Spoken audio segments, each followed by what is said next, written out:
What's up, everyone? Welcome to another episode of Roman's Creative Academy. As always, I'm Jay. And I'm Mike. And today, for any of you who struggle to get the signature with a seller, this one is for you.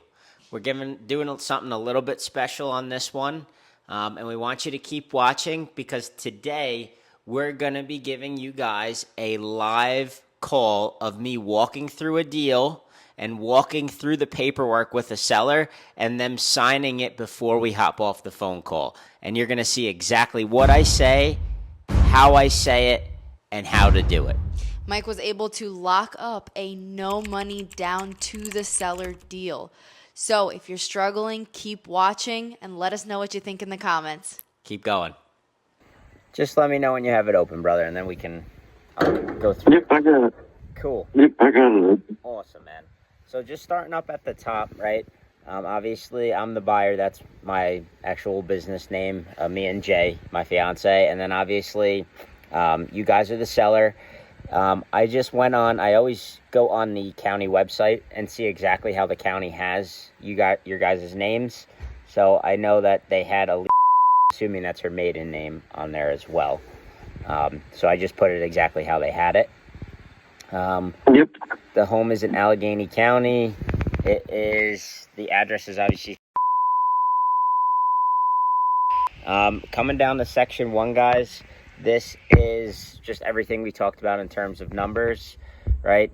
You'll see that the total purchase price in the bottom section 1H is $165. The $53,000 above that line is I got right from the mortgage statement you sent me, and I really appreciate you doing that.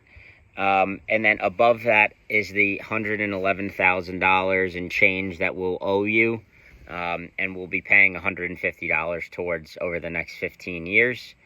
And obviously, whatever left at the end of the 15 years, will get paid out in full.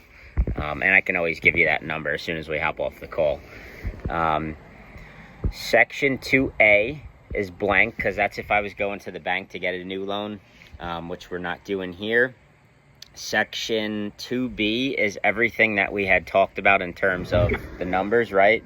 So you'll see that this is talking about the $111,000 that we have up top.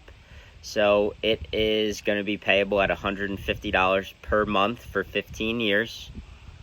Privilege prepayment does apply, meaning I can pay this off sooner and you guys won't, ding me or get mad at me for doing that. And I'm sure you would be pretty happy if I did anyway. The payment is not inclusive of taxes and insurance, and the payment of $150 is just going towards the balance that I owe you.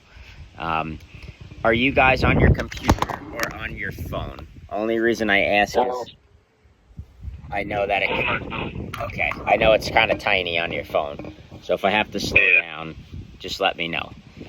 Now, I don't know, put my glasses at, but sure. You want me to wait a second? no, I'm expanding it on my phone. I can read it. Okay. You're good, man. Section 3.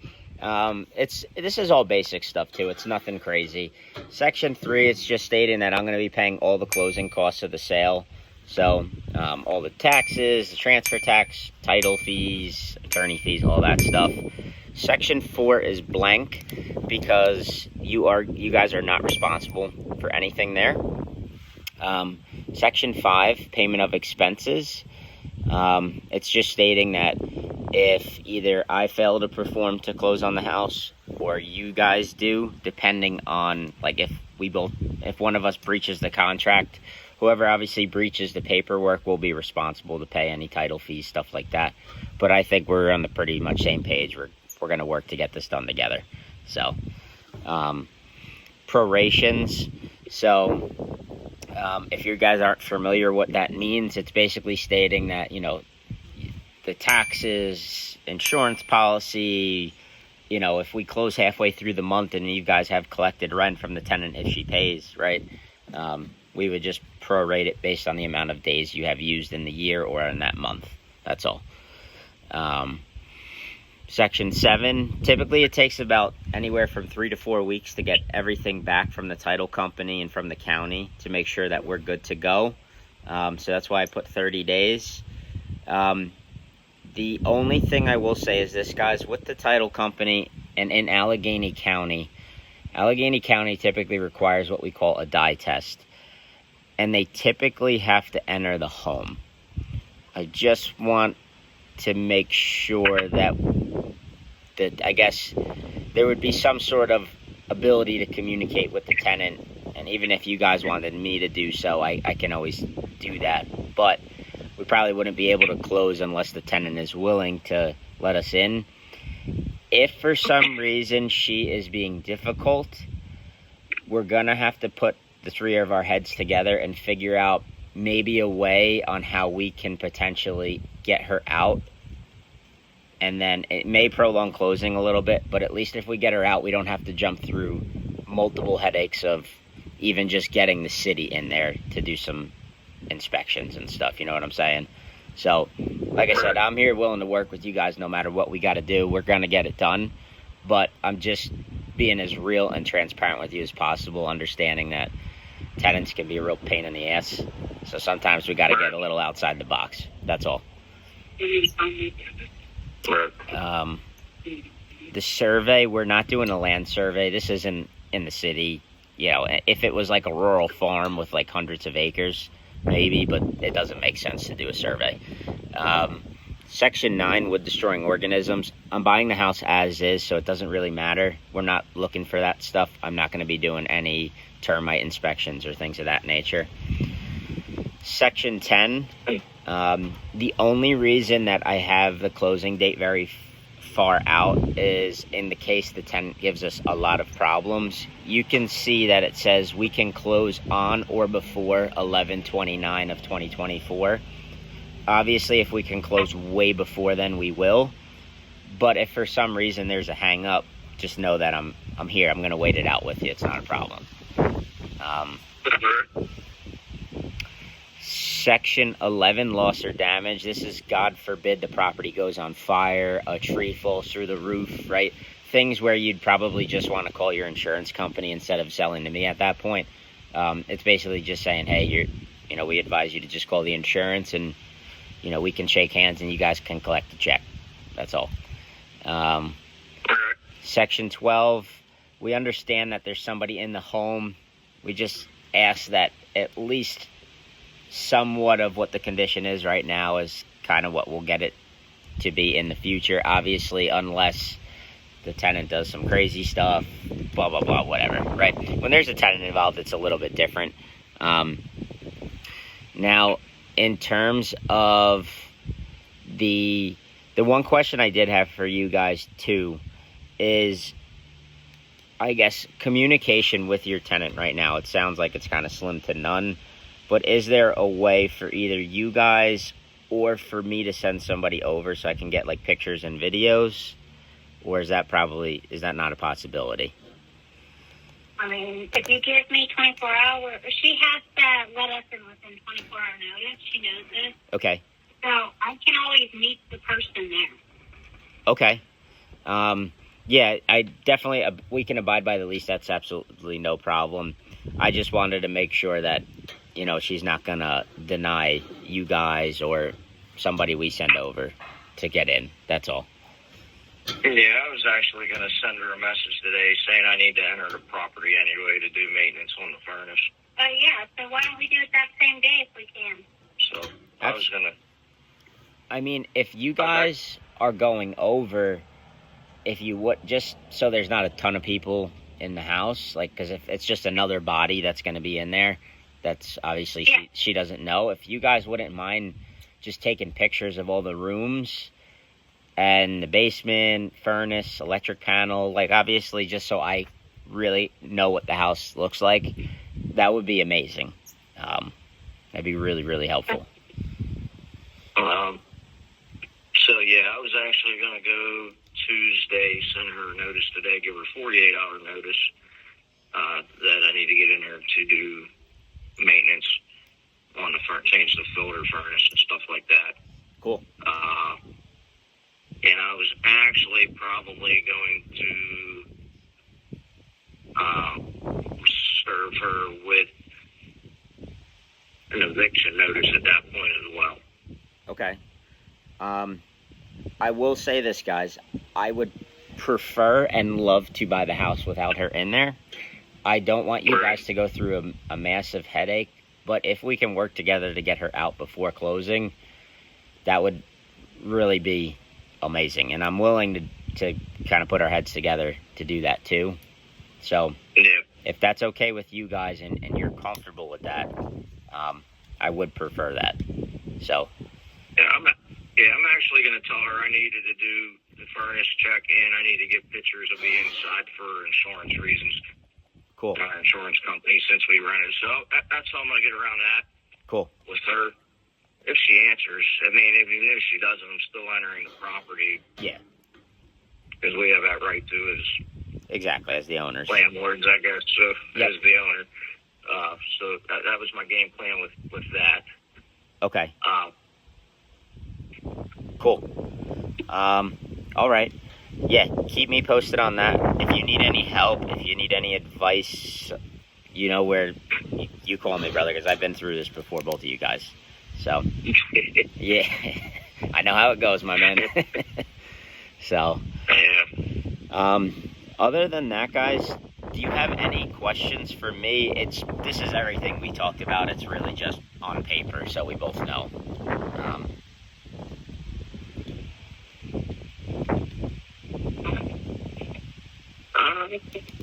Yeah, so back to for the dye test, if that would fail, what would we do in that case?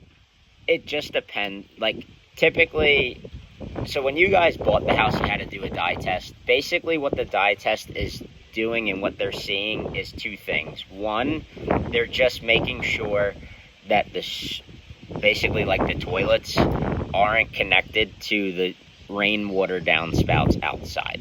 And in pit, they're separated. There's stormwater, and then there's the sewage. So they just drop a tablet to make sure. If there is an issue, I've come across an issue multiple times. We would just figure out how big or how simple the issue is, and then go from there. You know, I've had it failed because the downspout wasn't connected properly, and then I had to go put a self-tapping screw, and then we were good, right? And then I had another thing where there was no trap in the basement drain, and then that was a whole nother thing. But that's different story. Realistically, we just got to see what happens. I don't see why it would fail unless there's anything, kind of known that it may make it fail. Is there anything that you think may make it happen, or not really? Not that I know of. Okay, cool.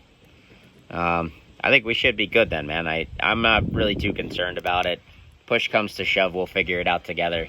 I always tell everybody that. I'm not the type of person where I'm just going to throw the problem on you and say, "Hope, go figure it out." We'll work through it together if we can, and we'll go from there, man. So, Okay. all right. And, so closing, basically, this would transfer over to you, correct? Correct. The property. So on the day And go ahead, my yeah, bad. go ahead. I'm sorry. Yeah, so on the day of closing, the ownership of the home would transfer over. The tax bill would now be in our name. We'd have our own insurance policy. You wouldn't need to carry one anymore. The mortgage would stay in your name, and I'd take over the payments, and then we would start to send you the $150 towards a month, towards that $111. And there's going to be paperwork in place with the attorney stating that I owe you the $111. I'm to pay you on the first of the month, the $150, right? And that's going to be going against the house, so you guys are protected. And like I've said, if I'm late on a payment to you, to your bank, or both by 30 days, the process to get the house transferred back to you can start. And that's what that is for. And that was in what? Was that in a section here? I missed it. Yes. I missed it. So actually, Section 18 we didn't go through yet, which is actually an important section. I'd like to go through that with you. So Yeah. Section 18, it says, all I ask is that you keep the loan current until closing. So just make sure you continue to make the payments so nothing falls behind. I'm just going to ask that if the tenant decides to stay in place, you can produce the lease to me, as well as any unpaid balances and or rent receipts if she starts paying again. That's all. Obviously, our goal together is to try and get her out before closing, so we don't have to even worry about anything. But if we do, if we have to go that route, then we will. That's all. You'll see in the second line here, it says sales subject to Doors to Freedom partner approval. The only reason I put that here is because sometimes in the past I've had sellers who don't let me in the home, don't want to show me pictures, stuff like that, and then I can't do anything, right? So it's basically just making sure that as long as you guys can get that stuff to me, we're good. Right after that, you'll say it says buyer to produce deed in lieu of foreclosure at closing. That is the legal name of the paperwork that I just described to you, where if we were 30 days late, you guys can contact the attorney and start the transfer process back to you. So that's the legal name of that. And on the day of closing, there will be a full pamphlet. There'll be full paperwork that's signed, outlining exactly everything that I just talked about. But this is just to get the process started, so it's not going to be, obviously, in depth. The attorney will put all that stuff together. Okay. Do you guys have any other questions? You feel comfortable? You ready to go? You tell me. Yeah, that's fine. Yeah, I think we're both good. Cool, man. Well, if you're good to go, up in the right-hand corner of the screen is a blue start button. If you click that, it'll take you down to the bottom of the screen, and you'll be able to put your John Hancock in. Let me know when you do that. Sometimes it glitches out or it's a little wonky, so just want to make sure it doesn't give you problems.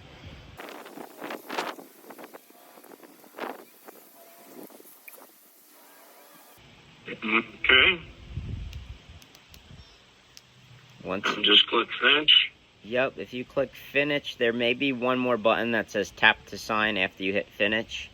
But when you're done, it'll say you're all set. I got it. Cool. Now it's going to send it to Alicia's email.